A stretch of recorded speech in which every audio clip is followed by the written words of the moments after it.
हमें ये मालूम होना चाहिए कि आप सिर्फ एक रीति रिवाज के तौर पे, एक रिलीजियस तौर के ऊपर इस प्रभु भोज को नहीं ले रहे हैं। जिस तरह हम धार्मिक रीति रिवाजों को करते हैं और हम ये जानते हैं कि प्रभु यीशु मसीह किसी नए धर्म को बनाने के लिए नहीं आए, एक भी चीज़ हम धार्मिक रीति रिवाजों की तरह नहीं करते, हम आत्मिक रीति से करते हैं क्योंकि वो वचन में लिखा हुआ है। तो जीसस ने कहा, जब आप लूका 22 उसकी 19 से लेकर 20 आयत तक पढ़ते हैं, पहला कुरिन्थिया 11 उसकी 23 से 32 आयत आप पढ़ते हैं, तो इन आयतों में हमें मालूम होता है कि प्रभु यीशु मसीह ने कहा था कि ये मेरा शरीर है। रोटी को लिया और जब प्याले को लिया, जूस के प्याले को, कहा ये मेरा लहू है। तो परमेश्वर ने कहा do in remembrance of me, कि मेरी याद में यही किया करो। आप जब प्रभु भोज आज ले रहे हैं, एक तरह का आप पब्लिकली, ओपनली इस बात को अंगीकार कर रहे हैं कि प्रभु यीशु मसीह आपका उद्धार करता है और आप एक तरह का गॉस्पल दे रहे हैं, सुसमाचार दे रहे हैं। सब जगह लोग बैठ जाओ, वॉलंटियर्स खास तौर पे तुम लोग जहां खड़े हो वहीं बैठ जाओ और चलना बंद कर दो। सब वॉलंटियर्स पीछे खास तौर पे, क्योंकि इस चर्च का डिसिप्लिन दुनिया में मशहूर है कि इतने लाखों लोग होने के बावजूद भी कोई हिलता नहीं, तो वो बने रहना चाहिए। और खास तौर पे भाग के काम करना बंद कर दो और बैठ जाओ। जिनके पास प्रभु भोज की है बाल्टी, वही एक जना हिलेगा बस पूरे पंडाल के लिए, दैट्स इट। तो वचन में लिखा कि जब कभी परमेश्वर ने कहा तुम ऐसा करो तो मेरी याद के लिए करो, कि जीसस क्राइस्ट ने एक रात पहले, क्रूसिफिकेशन शुक्रवार को कल थी और आज रात प्रभु यीशु मसीह उस भोज को अपने चेलों के साथ ले रहे थे। उस भोज में जब परमेश्वर चेलों के साथ खा रहे थे, तो उस टेबल के ऊपर, जो आज आपने प्ले में भी देखा होगा, आज की मीटिंग ऐसा लगता है कि हेवन ने डिजाइन की है, हेवन देख रहा है इस मीटिंग को, हेवन कर रहा है इस मीटिंग को। मुझे ऐसा लग रहा है कि मैं सिर्फ एक माइक हूं, जैसे मेरे हाथ में एक माइक है, इसका कोई रोल नहीं है। उसे मुझे लग रहा है कि मैं खुद एक माइक हूं और पवित्र आत्मा बात कर रहा है, दैट्स इट।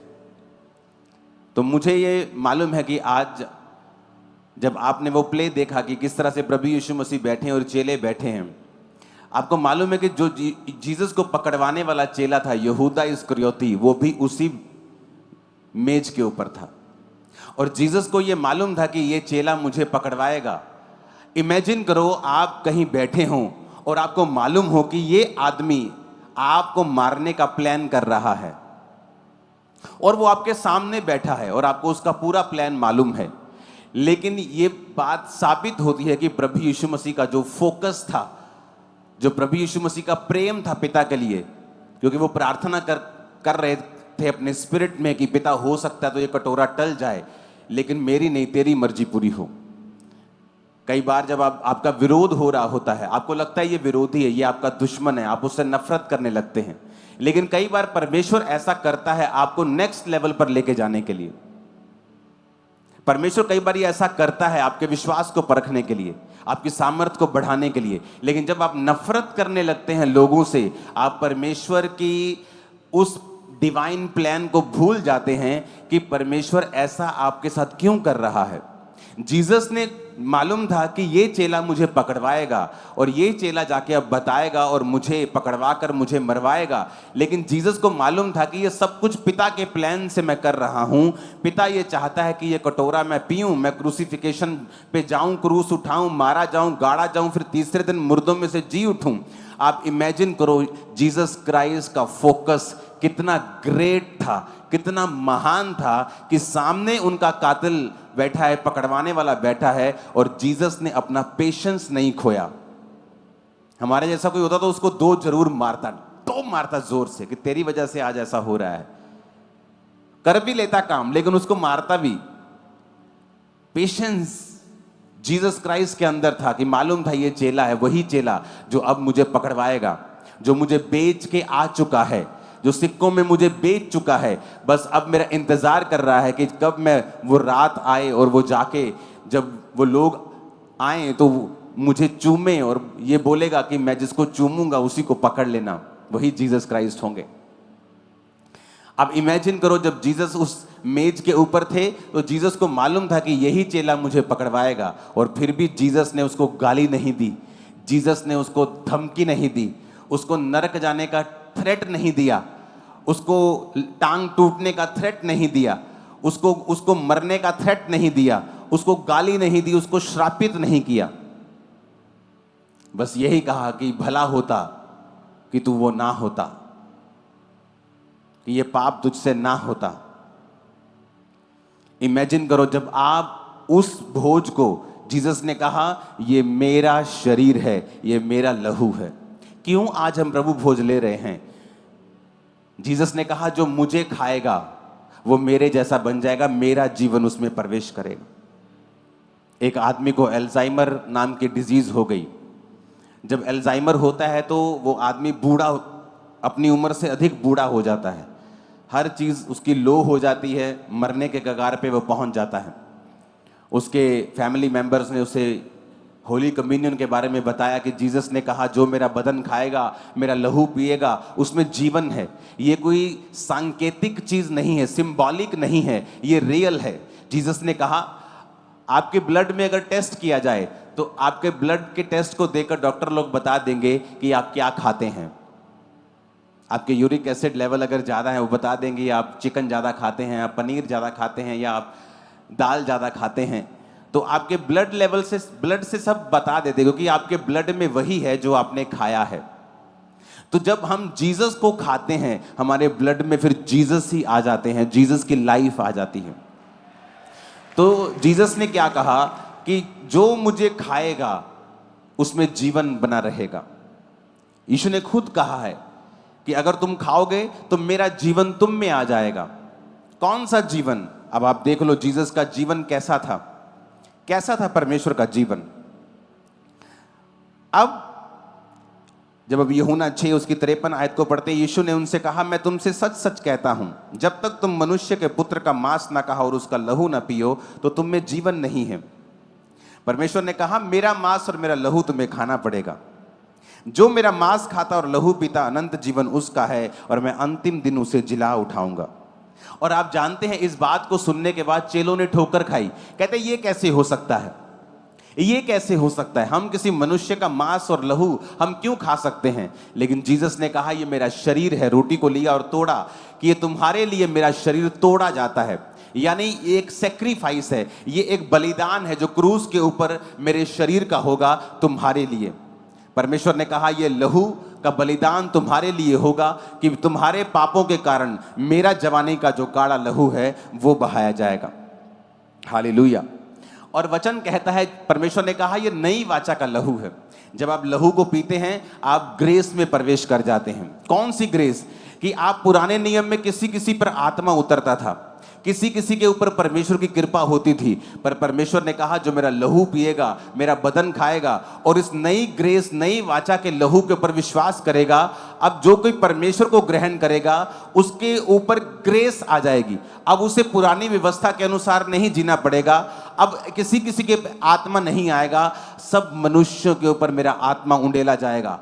तुम्हारे बेटे बेटियां भविष्यवाणी करेंगे, तुम्हारे दास दासियों के ऊपर परमेश्वर ने कहा मैं अपना आत्मा उंडेलूंगा। वो उन्हीं लोगों के लिए कहा जो उसके लहू को और उसके बदन को खाते हैं और परमेश्वर की कुर्बानी को रिसीव करते हैं। परमेश्वर ने कहा जो इस कुर्बानी को ग्रहण करेंगे, मेरे भोज को खाएंगे, मेरे लहू को पिएंगे, वो नई वाचा में प्रवेश कर जाएंगे। अब आप खुद एक याजक हैं, आप खुद एक राजा हैं। आपको परमेश्वर के पास जाने के लिए किसी याजक की जरूरत नहीं है। आपको पाप माफ करवाने के लिए मेरे पास आने की जरूरत नहीं है। बाइबल कहती है कि एक दूसरे के सामने अपने पापों को मान लो, लेकिन अब आप डायरेक्ट परमेश्वर से प्रार्थना कर सकते हैं, डायरेक्ट परमेश्वर से पापों को माफ करवा सकते हैं, डायरेक्ट परमेश्वर के अनुग्रह के सिंहासन सामने जाकर मांग सकते हैं जो आपको चाहिए। आमीन। और परमेश्वर ने क्या कहा?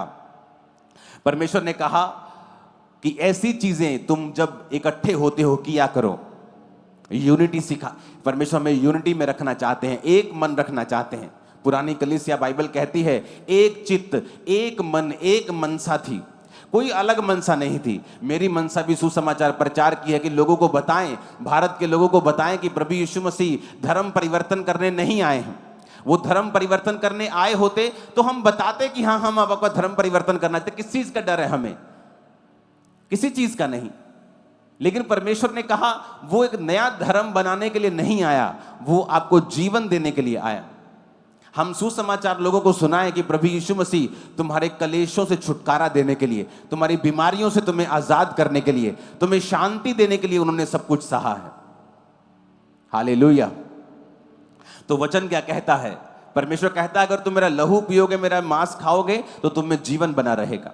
आज जब हम परमेश्वर के लहू को लेते हैं तो वचन ये भी हमें कहता है, जब हम कुरिन्थिया की उस आयत को फिर से पढ़ते हैं तो उसमें लिखा हुआ है, 26 आयत में लिखा है, पहला कुरिन्थिया 11 उसकी 26, कहता है जब तुम ये रोटी और कटोरे में से पीते हो, प्रभु की मृत्यु को जब तक वो ना आए प्रचार करते हो। जो कोई अनुचित रीति से प्रभु की रोटी खाए, कटोरे में से पिए, वह प्रभु की देह और लहू का अपराधी ठहरेगा। इसलिए मनुष्य अपने आप को जांच ले कि इस रीति से रोटी में से खाए और कटोरे में से पिए, क्योंकि जो कोई खाते पीते समय प्रभु की देह को ना पहचानेगा, वह अपने खाने और पीने से अपने ऊपर दंड लेके आता है। हालेलुया। यानी जब हम इकट्ठे होते हैं यूनिटी के लिए, हम यूनिटी में आते हैं, हम प्रभु भोज लेने के लिए, हम घरों में भी इसे ले सकते हैं। तो परमेश्वर ने क्या कहा कि तुम अपने आप को जांचोगे, देह को जांचना, जांच कर रोटी खाए। इसका मतलब क्या? कि मैं अपने आप को जांचूं कि क्या मैं सचमुच परमेश्वर की देह से प्यार करता हूं, उसकी देह को मैं खा रहा हूं। आप भी परमेश्वर की देह हैं। जब मैं आपकी बदनामी करता हूं तो एक्चुअल में परमेश्वर की देह की बदनामी करता हूं। जब मैं अपनी आशीष को किसी गरीब विश्वासी को शर्मिंदा करने के लिए इस्तेमाल करता हूं, मैं परमेश्वर की देह की बदनामी करता हूं। तो वचन कहता है तुम अपने ऊपर दंड लेके आओगे और बीमार रहोगे अगर प्रभु की देह को नहीं पहचानोगे। तो वचन कहता है जो कि प्रभु का देह खाएगा और लहू पिएगा उसमें जीवन होगा। यही वचन उसको दिया गया जब अल्जाइमर नाम की डिजीज उसे हुई। वचन दिया गया कि परमेश्वर चाहता है कि तू चंगा हो। उसने लहू को बहाया, उसने तेरे लिए बदन दिया है। वो बदन और लहू को लेना शुरू हो गया। जब 3 दिन लगातार उसने घर बैठे परमेश्वर का बदन लिया और रोज लहू लिया, घर बैठा रहता था। कोई ऐसे पेशेंट चल नहीं सकते ज्यादा, वो लो होने शुरू होते हैं और मर जाते हैं। तो जब उसने बदन लिया, परमेश्वर ये तेरा शरीर है जो मेरे लिए तोड़ा गया, ये तूने इसीलिए तोड़ा कि मैं शारीरिक रूप से कमजोर ना रहूं। अगर परमेश्वर ने सिर्फ लहू पाप माफ करवाने होते, वो सिर्फ लहू बहाता, कि कोई आता और परमेश्वर को मारता कि उसका सारा लहू बह जाता। लेकिन वचन ये कहता है कि उसकी सुंदरता आदमियों के जैसे नहीं रह गई थी जब प्रभु यीशु मसीह को कोड़े मारे गए थे। उसका मुंह, उसकी पीठ, जब 39 कोड़े लगे थे तो एक एक कोड़े से 40-40, 50-50 ग्राम मांस बाहर आता था। तो बाइबल कहती है वो पहचान भी नहीं पा रहे थे कि ये वही प्रभु यीशु मसीह है। तो वचन कहता है उसने जानबूझ के उन कोड़ों को खाया ताकि हम शारीरिक रूप से स्वस्थ हो सकें और डिवाइन हीलिंग में चल सकें। जब भी शैतान आपके दिल में डाले कि परमेश्वर की इच्छा नहीं है कि तू चंगा हो, परमेश्वर की इच्छा है कि नए विश्वासियों को परमेश्वर चंगा करता है विश्वास में बनने के लिए, लेकिन पुराने विश्वासियों को वो हीलिंग देने में इतना नहीं सोचना चाहिए। नहीं नहीं नहीं, ऐसा नहीं है, ये शैतान की चाल है। परमेश्वर ने वो लहू इसीलिए बहाया, वो कोड़े इसीलिए खाए, वो कोड़े इसीलिए खाए, वो शरीर इसलिए तोड़ा कि तुम डिवाइन हेल्थ में भी चल सको।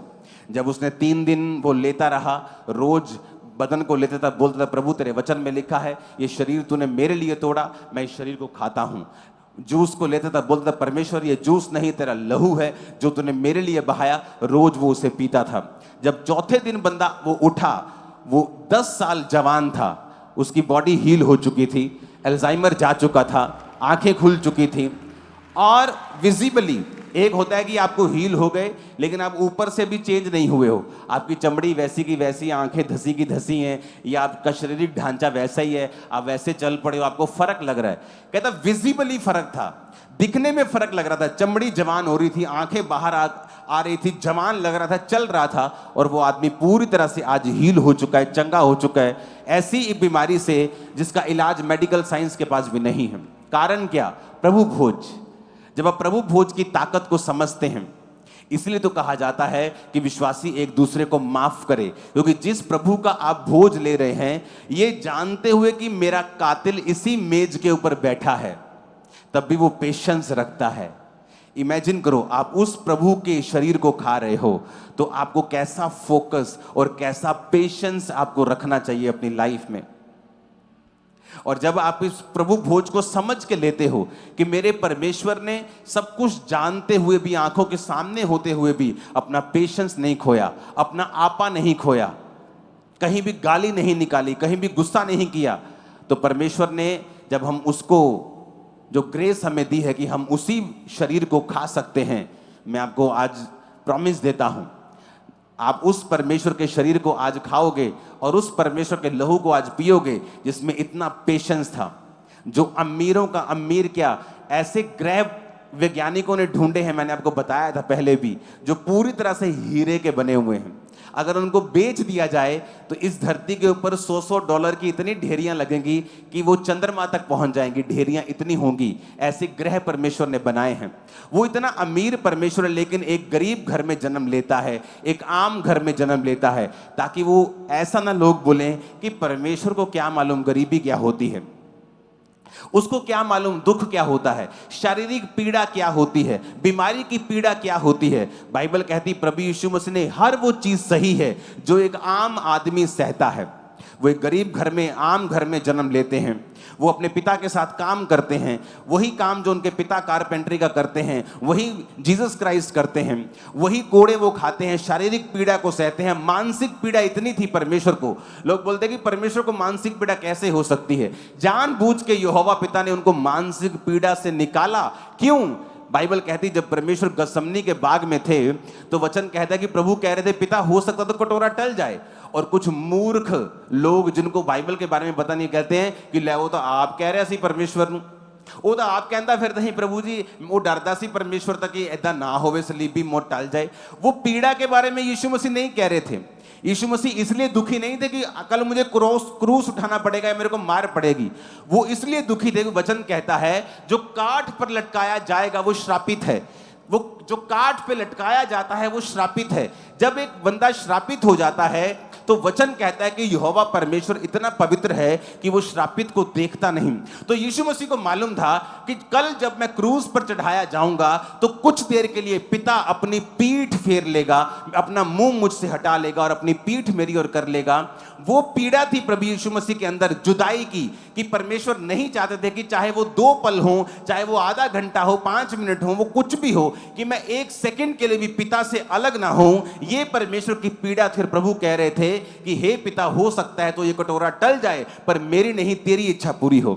लेकिन प्रभु यहोवा ये चाहते थे कि प्रभु यीशु मसीह इस मानसिक पीड़ा से निकले। और वचन कहता है कि जब प्रभु यीशु मसीह इस मानसिक पीड़ा से निकल रहे थे कि पिता हो सकता है तो ये ऐसी चीज हट जाए, लेकिन तेरी इच्छा पूरी हो, तो वचन कहता है कि खून उनके माथे में से, उनके बदन में से खून पसीने के साथ इतना स्ट्रेस लेवल हाई था कि वो खून बाहर आ रहा था उनकी चमड़ी में से होकर। इतना स्ट्रेस लेवल जो था परमेश्वर का वो जाहिर हो रहा था कि परमेश्वर इस समय मानसिक पीड़ा में से होकर गुजर रहे हैं। अगले दिन वो शारीरिक पीड़ा से, आत्मिक पीड़ा से होकर गुजरे। उसने सारी पीड़ाएं सही, आम घर में पैदा हुए, गरीबी को देखा, दुखों को देखा, बीमारी को देखा। जब बाइबल कहती है कि उन पर कोड़े बरस रहे थे तो बाइबल कहती है उसकी सुंदरता आदमियों के जैसी नहीं रह गई थी, उसको पेन हो रहा था। हर एक चीज परमेश्वर ने सह ली थी। किसके लिए? आपके लिए। और जब आज आप उस भोज को खाते हैं, उस लहू को पीते हैं, आप एक तो जीसस क्राइस्ट के जैसा स्वभाव अपने अंदर पाते हैं। आप स्ट्रांग लाइफ को फील करेंगे कि आपकी स्पिरिचुअल लाइफ स्ट्रांग हुई है और ताकतवर हुई है। आप जीसस के जैसा पेशेंस पाएंगे, जीसस के जैसा फोकस पाएंगे, जीसस के जैसी दलेरी भी आज आपके अंदर आएगी। और मैं आपको बता रहा हूं, ये मेरी लाइफ का पर्सनल एक्सपीरियंस है। आप जब आत्मिक चीजें करते जाते हैं, कई बार आपको आपकी लाइफ में बीमारी एंटर करती है, या कोई परीक्षा एंटर करती है, या कोई ऐसी अनहोनी घटना आपके साथ होती है और आप सोचते हैं कि ये मेरे साथ क्यों ऐसा हो रहा है। आप प्रार्थना करते हैं, आप दुनियावी चीजें भी जो आपको करना है, आप मेडिसिन खाते हैं, कुछ भी करते हैं, दुनियावी तरीके से अपनी प्रॉब्लम को सॉल्व करने का यत्न करते हैं। लेकिन अगर आप आत्मिक चीजें करते जाएंगे, मैं आपको बता रहा हूं, ये प्रोफेसी है, परमेश्वर आपको सरप्राइज देंगे एक दिन अचानक से। और वो सरप्राइज उस दिन होगा जिस दिन आपने एक्सपेक्ट नहीं किया होगा। वो काम उस दिन होगा जब आपने सोचा भी नहीं होगा। आप सोचेंगे कि हाँ, अब मुझे अगले महीने और सफर करना है, लेकिन सडनली परमेश्वर का आत्मा आपको छुएगा और बड़े काम आपकी लाइफ में करके आपको छुटकारे की तरफ लेके जाएगा।